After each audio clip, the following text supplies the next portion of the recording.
Sir Jaganmohan Reddy మధ్య అలాగే షర్మిల మధ్య ఉన్నటువంటి విభేదాలను వైఎస్ షర్మిలమ్మ ఎందుకు పరిష్కరించలేకపోతున్నారు? అంటే వీళ్ళిద్దరూ మాటనే వ్యక్తులు కాదంటారా? విజయమ్మ మాట కూడా వినడం లేదని కదా వచ్చిన సమస్య. ఏంటి సార్ ఇద్దరు మొండి వైఖరి గల వాళ్ళ? అంటే జగన్మోహన్ రెడ్డి షర్మిల కాదు, జగన్మోహన్ రెడ్డి షర్మిల మొండి వైఖరి కాదు. విజయమ్మ కూడా షర్మిల పక్కనే ఉన్నారు కదా, అన్యాయం జరిగింది న్యాయం జరగాల అనేది ఆమె. అంటే జగన్మోహన్ రెడ్డికి చెప్పి మార్పించలేనటువంటి పరిస్థితుల్లో విజయమ్మ గారు పరిస్థితి లేదనే కదా చెప్తాను కదా, ఆ పరిస్థితి లేదు. ఆమె కూడా ఆమెకు న్యాయం జరగాలని చెప్తాంది, వినడం లేదు. వినప్పుడు కూతురు వెంటే ఉంది ఆమె కూడా.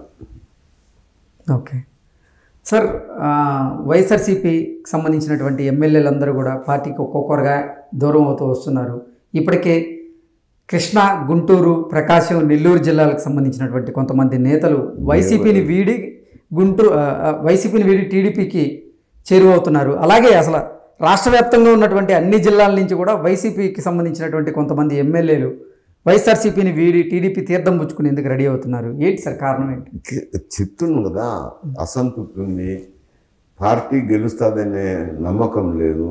నమ్మకం లేనప్పుడు కొంత గెలవాలనుకున్న అభ్యర్థులు తెలుగుదేశం పోవచ్చు, లేపు ఎందుకు లేని షర్మిలతో కూడా కాంగ్రెస్ పార్టీలోకి చేరవచ్చు. రకరకాలు జరుగుతాయి ఏంట. ఓకే, లగడపాటి గారు మళ్ళీ పాలిటిక్స్లో యాక్టివ్గా మారబోతున్నారు అంటూ ఆయన టీడీపీలోకి వెళ్ళే అవకాశం ఉందని కొంతమంది చెప్తుంటే, లేదు ఆయన కాంగ్రెస్ వైపే నిలబడతాడు, ఆయన బాట షర్మిలమ్మ మార్గంలోనే ఉండబోతుంది అంటూ కూడా ఒక వార్త బయటకు వచ్చింది. ఏంటి సార్, ఒకవేళ లగడపాటి గారు మళ్ళీ పొలిటికల్గా యాక్టివ్గా మారితే ఆయన కాంగ్రెస్ పార్టీలోకి వచ్చే అవకాశం ఉందా, లేదా టీడీపీలోకి వెళ్ళే అవకాశం? ఆయన గురించి నేను ఎలా చెప్పగలను, ఆయన సొంత అభిప్రాయము. మరి యాక్టివ్ కావాలనుకొని పోతే వైఎస్ఆర్సీపీకి అయితే పోలేడు. ఉండేది రెండు ఆప్షన్స్. షర్మిల కాంగ్రెస్ పార్టీ పగ్గాలు పట్టినప్పుడు కాంగ్రెస్ పార్టీలోనే ఒరిజినల్గా కాంగ్రెస్ పార్టీ వ్యక్తి కాబట్టి కాంగ్రెస్ పార్టీనే సపోర్ట్ చేయొచ్చు. లేదు ఏదన్నా మరి తెలుగుదేశం పోతాడని కూడా నేను అనుకోవడం లేదు. ఏమన్నా యాక్టివ్ అయితే కనుక కాంగ్రెస్ పార్టీకే మద్దతు పలుకుతారు. ఓకే సార్, ఏంటి షర్మిల గారు ప్రచారం చేసే అవకాశం కనపడుతుంది ఆంధ్రప్రదేశ్లో? చేస్తారు కదా, చేసేదానికే కదా ఆమెను తీసుకుంటాను. అది దేనికి ఏమవుతుంది అనేది చెప్పినాను కదా, రిజల్ట్ ఏముండదు. టైం ఉంటే వేరు సమస్య, టైం లేదు కదా, టైం లేదు. సో ఆ ప్రభావం జగన్మోహన్ రెడ్డి మీద అంతగా ఉండదు అంటారు? ఎన్ని ఓట్లు చీలినా అది నష్టం జగన్మోహన్ రెడ్డికి అని చెప్పాను. ఓకే, ఇప్పుడు కాంగ్రెస్ సీనియర్ లీడర్లందరూ కూడా మళ్ళీ కాంగ్రెస్లో యాక్టివ్ అయ్యే అవకాశం ఉందా? రఘువీరారెడ్డి గారు కానివ్వండి, తులసిరెడ్డి గారు కానివ్వండి. తులసిరెడ్డి, రఘువీరారెడ్డి, చింతామోహన్ వాళ్ళు ఉండనే ఉన్నారు కదా, లేకుంటే కదా యాక్టివ్ అయ్యేదేముంది, వాళ్ళు ఉన్నారు కదా అంట. ఓకే, గిడిగి రుద్రరాజు, హర్షకుమార్ గారు, రామచంద్ర వాళ్ళంతా కాంగ్రెస్లోనే ఉన్నారు కదా. ఓకే, ఈసారి ఎలా ఉండబోతుంది సార్? వాళ్ళందరూ కనుక వాళ్ళందరూ కలుస్తారు ఉంటారు, కాంగ్రెస్ పార్టీతో పాటు కలిసిపోతారు. కానీ అందరూ కలిసినా ఇప్పుడు సమయం లేదు పార్టీని ఆర్గనైజ్ చేసేదానికి. ఓకే, ఒక సంవత్సరం ముందడైతే పార్టీని ఏదన్నా ఆర్గనైజ్ చేసుకునేదానికి.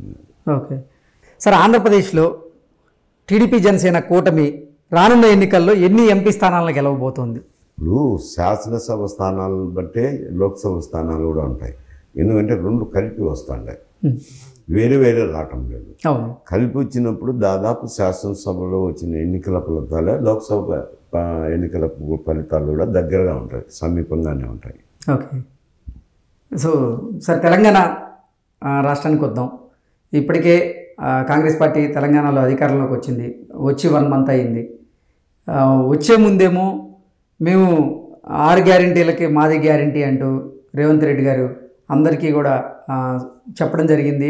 అలాగే ఆయన గెలిపించి ఈరోజు సీఎం సీట్లో ఆయన్ని కూర్చోబెట్టారు తెలంగాణ ప్రజలు. ఇప్పుడు మాత్రం సీఎం అయిన తర్వాత కొన్ని కండిషన్లు వర్తిస్తాయి 6 గ్యారంటీలకు అంటూ కూడా ఆయన చెప్తూ ఉన్నారు. ఏ పథకానికైనా వర్తిస్తాయి కదా, ఇదేం కొత్త వింతవాదన ఉంది అంటే ఎన్నికల ప్రచారంలో భాగంగా అలా చెప్పలేదు కదా. కండిషన్స్ వర్తిస్తాయని ఎవరు చెప్తారు? మేము పథకాలు అమలు చేస్తామంటారు. అమలు అనేది మళ్ళీ అధికార యంత్రాంగం చేతిలోకి వస్తుంది. అధికార యంత్రాంగం చేతిలోకి వచ్చినాక కొన్ని షరతులు ఉంటాయి కదా. ధనికునికి కూడా ఇమ్మంటే ఇవ్వలేరు కదా అంట. ధనికునికి కూడా ఇమ్మంటే ఎవరు ఇవ్వలేరు కదా అంట. ఈ 6 పథకాలు వర్తించాలి అంటే, రావాలి అంటే తెల్ల రేషన్ కార్డు ఖచ్చితంగా ఉండాలి అంటూ కూడా రేషన్ కార్డు అనేది ఇప్పుడు పర్మనెంట్, అదేం కొంత వింత చేష్టం కాదు, పాడు కాదు. ప్రతిదానికి ఇప్పుడు రేషన్ కార్డు కానీ ఆధార్ కార్డు కానీ అడుగుతున్నారు కదా. రేషన్ కార్డు అంటే రేషన్ కార్డు ఉండాల్సిందే కదా. రేషన్ కార్డు ఉన్నోళ్ళు పేదవారి కింద లెక్క కదా. దానికోసమని రేషన్ కార్డు కూడా అడుగుతుంటారు. ఓకే, కండిషన్స్ అనేవి ఎప్పుడు ప్రివేల్ అవుతాయి ఒక పథకం. ఎందుకంటే 100% శాచురేషన్ ఏ పథకంలోనూ ఏ పార్టీ కూడా ఎవరు కూడా చేయలేరు. అది చెప్పినా ఎవరు నమ్మరు. అంటే ఒక పథకం అమలు చేస్తామంటే పథకాలు అమలు చేస్తారు, కానీ పథకంలో ఆ పథకానికి లోబడిన వాళ్ళకే చేస్తారు, కానీ అందరికీ ధనవంతులకు అందరికీ చేయమంటే ఎట్లా చేస్తారు? చేయరు కదా. అంటే తెలంగాణలో మొత్తం 4 సంక్షేమ పథకాలు అనేవి ఎప్పుడు కూడా పెట్టింది దేనికంటే పేదవారి కోసం. ఎందుకంటే పన్నులు కట్టే విధానంలో, దేశంలో ఉండే పన్నులు కట్టే విధానంలో సావుకారి ఒకటే రకంగా పన్ను కడతాడు, పేదవారు ఒకటే రకంగా పడతారు. సావుకారి పన్ను కట్టినప్పుడు ఆయనకి భారం పడదు, పేదవాడు కూడా అంతే పన్ను కట్టినప్పుడు ఆయనకి భారం అవుతుంది. కాబట్టి భారమైనప్పుడు వాళ్ళని ఆదుకునేదానికి కొన్ని సంక్షేమ పథకాలు ఇవ్వాలా అనేది అది థంబ్ రూల్ ఆఫ్ ఎకానమీలో థంబ్ రూల్ అది. అందువల్ల సంక్షేమ కార్యక్రమాలు పెట్టినారు. కానీ ఇప్పుడు ఏమవుతుందంటే ఈ సంక్షేమ కార్యక్రమాలు అనేది రాజకీయ లబ్ధి కోసం ఎక్కువ చేస్తాను. రాజకీయ లబ్ధి కోసం చేస్తూ వివిధ రకాల హామీలు ఇవ్వటం, ఉన్నవి లేనివి ఏమిటి అనేది ఆలోచన చేయకుండా రాష్ట్రంలో ఆదాయం ఉందా, ఆదాయం లేకుండానే ఆదాయానికి మించి పథకాలు ప్రకటించడము, ఇవన్నీ అవకతవకలన్నీ వచ్చి చేరుపడుతున్నాయి ఇప్పుడు. సార్, రానున్న లోక్సభ ఎన్నికల్లో కాంగ్రెస్ పార్టీ తెలంగాణలో ఎట్టి పరిస్థితుల్లో 12 స్థానాలను కైవసం చేసుకోవాలి అంటూ కూడా రేవంత్ రెడ్డి అందరు ఎమ్మెల్యేలకి మంత్రులకి పిలుపునిచ్చారు. ఎట్టి పరిస్థితుల్లో అసెంబ్లీలో వచ్చినటువంటి ఓట్ల కంటే కూడా లోక్సభలో ఇంకా ఎక్కువ ఓట్లు రావాలంటూ కూడా ఆయన వాళ్ళకి పిలుపునిచ్చారు. ఏంటి సార్, 12 స్థానాల పైన గెలిచే అవకాశం ఇక్కడ కనపడుతోందా? ఆయన పార్టీ అధ్యక్షుడు, ముఖ్యమంత్రి కూడా. కాబట్టి ఉత్సాహపరిచేదానికి, ఉత్తేజపరిచేదానికి ఎమ్మెల్యేలు కానీ క్యాడర్ను కానీ ఉత్తేజానికి ఆయన చెప్పచ్చు. రేపు రిజల్ట్ ఎట్టొస్తాయి, ఎన్ని వస్తాయి అనేది చెప్పలేను. ఇప్పుడు వాళ్ళకైతే దాదాపు 10-11 సీట్లలో అయితే ఎమ్మెల్యేలు గెలిచిన విధానాన్ని బట్టి, ఎమ్మెల్యేల కోట్లు వచ్చిన సరళిని బట్టి పరిశీలిస్తే 10-11 సీట్ల వరకు వచ్చేదానికి అవకాశం ఉంది. మరి కొన్ని సీట్లు అయితే రావు కదా, ఓల్డ్ సిటీలో అయితే రాదు. అన్ని 12 అంటే అవుతుంది, ఓల్డ్ సిటీలో రాదు. అది అందరికీ తెలిసిన నగ్న సత్యమే. కొన్ని సీట్లు పోవచ్చు. కానీ ప్రజలను ఉత్తేజపరచాలంటే మనం 5 సీట్లకే పోరాడాలా, 6 సీట్లుగా పోరాడాలా, 10 సీట్లకే పోరాడాలని ఎవరు చెప్పరు. 12 సీట్లకే అంటారు.